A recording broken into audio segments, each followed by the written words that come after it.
Ipinamalas ni Police Master Sergeant Yumi Barante ng 2nd Provincial Mobile Force Company, Albay Police Provincial Office, ang tunay na diwa ng serbisyo at malasakit matapos tumulong sa isang 3 taong gulang na batang may sakit na may malaking bukol sa kaliwang kamay.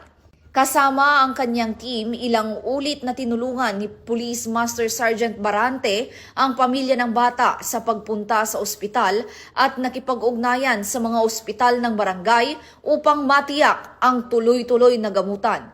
Noong September 21 ngayong taon, muling bumisita ang grupo at naghatid ng gatas, bitamina at laruan para sa bata.